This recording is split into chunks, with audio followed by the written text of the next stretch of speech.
We'll go through this. Shouldn't take too much time. We can do 5, 10 minutes, whatever you have time for. Okay, fantastic. Okay. This is Charlie Flowe World Sports Show. I'm joined by Orlando Pride head coach Tom Sermanni. I want to thank you for joining me, Tom. My pleasure. So it's a interesting time in women's soccer. You know, you're starting this new team. Orlando's new and joining the MLS, and now they're new joining NWSL. This must be a whirlwind because you guys are already setting records, having the largest attendance ever for an NWSL game. Yeah, it's been a bit of a whirlwind, especially from the club when you consider, it's in club terms it's had a fairly short history, but it's a club that's very ambitious and continues to grow at a rapid rate. Has great supporter base, fantastic organisation, and it's something that again, and a club that's very ambitious. So yeah, it's been good times, but busy times.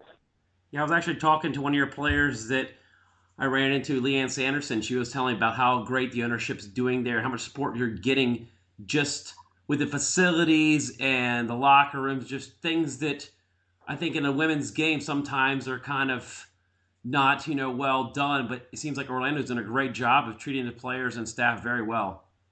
Well, they said from day one that this team is part of the organisation, the same as any of the other teams, the MLS team and the OCB team, the men's reserve team, and they've treated the players like that and very professionally right from the start. And it hasn't been easy because they've gone from joining the MLS last year, which causes which is a big step, to then putting another two teams in this year. So it's been kind of all hands on deck from everybody to get things up and running. But the ownership is phenomenal, and the way they've treated the players, how they've approached the team getting into the NWSL has been fantastic.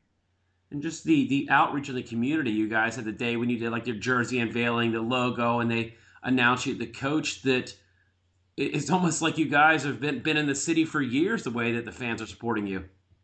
Well, Orlando City and Orlando Pride have got a huge following in the city and recognition within the town and a great supporters base. I mean, it's real.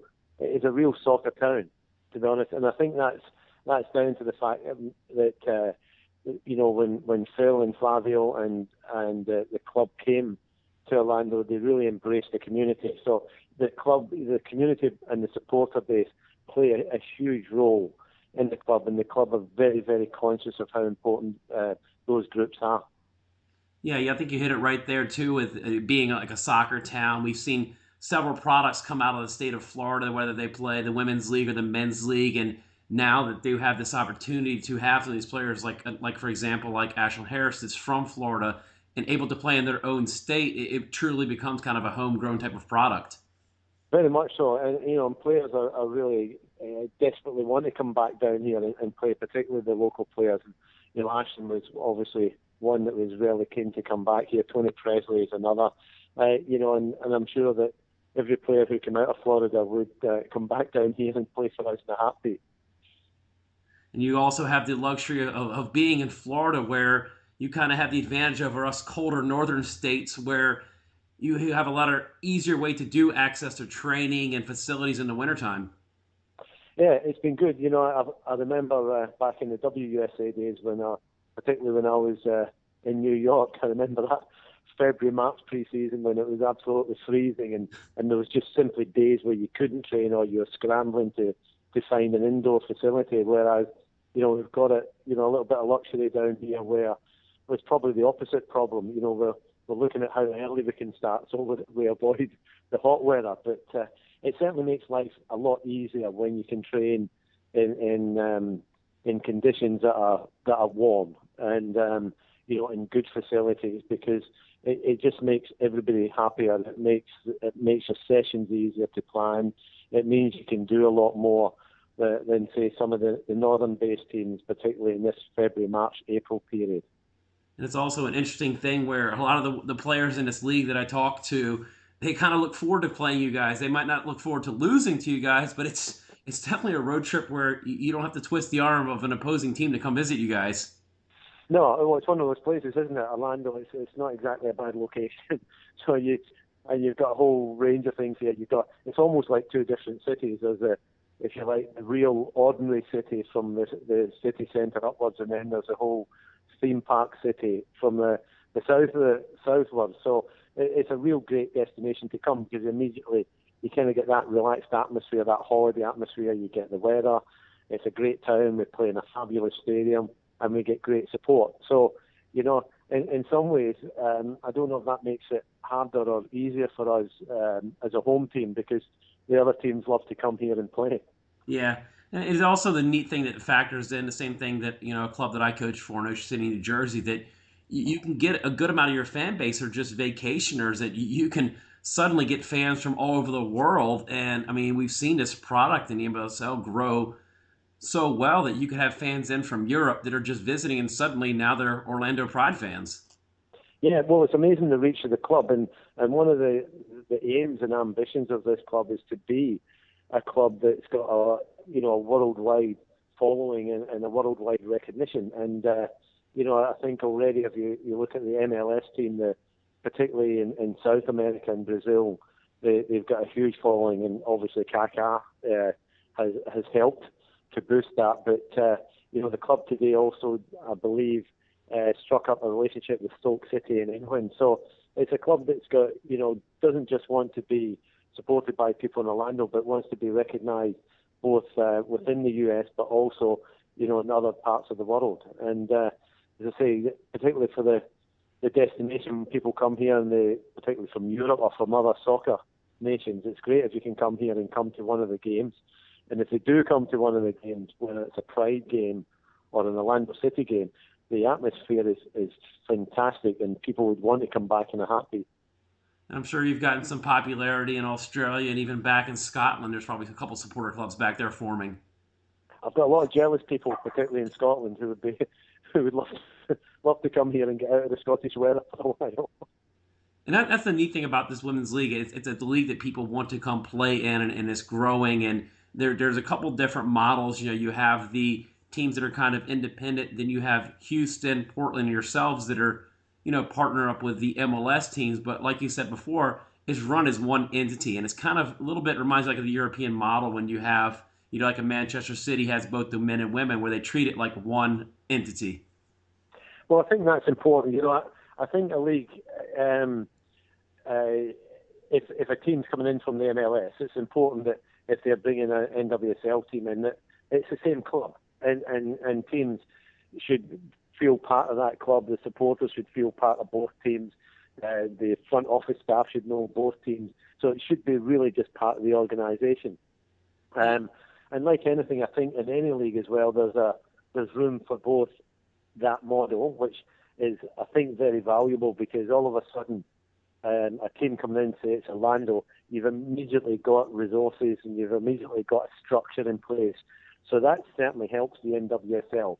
But I think it's also important that for teams in different teams in different cities that, that single ownership, a different ownership remains part of the league.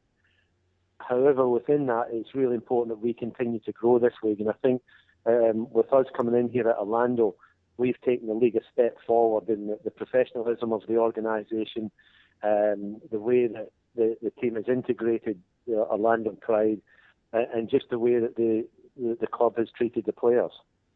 And another thing, looking at just your team on the field now, you did a pretty good job of picking up a pretty star-studded roster, and you have a lot of names that are going to become big names in this league. That I think the neat part is that you're already a competitive team. That do you, internally with your team have any like set goals, like try to finish somewhere in the table, or are your eyes on the playoffs this year? Anything for year one? No, I mean, we haven't sat down and put set targets in place. I don't think that's in the first year. I'm not sure if that's like a wise thing to do because it's easy to go in and either be brash and confident and say we're going to get into the top four. Equally, it's easy as an expansion team to come in and say, well, we're an expansion team. We don't have any expectations.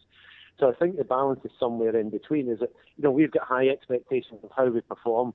We want to make sure we're competitive, and our aim is to go out and win games. And I think we've made that clear from the start. We're not just here and saying, well, it's the first year and use that as an excuse. But I think you've also got to be sensible and not give yourself, targets that you don't know if you're going to meet them or not. And I think if you're a new team coming into the league, it's difficult. When we walked out on the field at Portland in our first game, I was particularly apprehensive because I had actually no idea how our team was going to perform against Portland.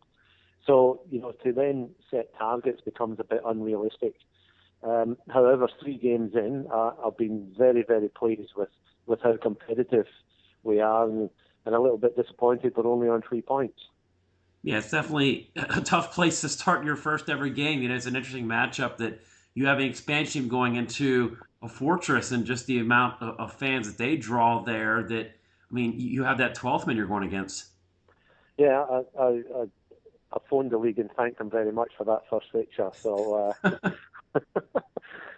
so couldn't have made it. But that's great. The thing is in sport, as in anything, you've got to get up and you've got to get on with it. And we've got to play every team away and every team at home. The order it happens in or how it happens is irrelevant. You've got to be able to get out there and perform on the day. And as I say, that was a difficult opener, but mainly difficult from the perspective of I didn't know what our team was going to be like. I really didn't, because our pre-season was disrupted with international call-ups. It was a short pre-season, etc., etc. So we never really I never had a great handle on where the team was at.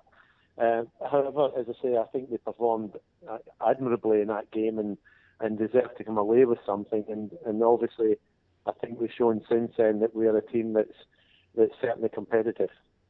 Yeah, it's interesting you brought up with the call-ups. It's definitely one of those things that a lot of men's coaches don't have to deal with a lot of the World Cup type of breaks or Olympic breaks. They usually will keep most of the roster. But, for a lot of coaches I've talked to, you can kind of use it towards your advantage. You get to use players that might not seldom be used. And then if injuries come up, you can see what those players can do in 90 minutes. Certainly, and I'm a great believer, and I think if you look through historically, particularly when I was in international women's football, that I always used the squad as a whole. I was never a kind of an 11-player guy, because in the modern game, it's all about the squad. It's all about the team as a whole, not just sort of 11 players and then some other people that warm the bench all year and might get 10 minutes here or there. So I think, from day one, we've emphasised the importance of our entire squad, and not just that 20, but also the 4 or 5 amateur players we have training with us who are in an equal commitment to our professional players. So for us, it's very much about the squad, and when we start losing players to international duty, I'm really confident that the players who will come into the team, will perform well. I want to thank you for your time today, Tom. I know you're a busy man, but I want to thank you for calling into the World Sports Show. Again, this was Tom Sermanni, head coach, Orlando Pride. Always a pleasure, Tom, and thank you for your time today. Charlie, I really appreciate you calling me. Thank you. Thank you.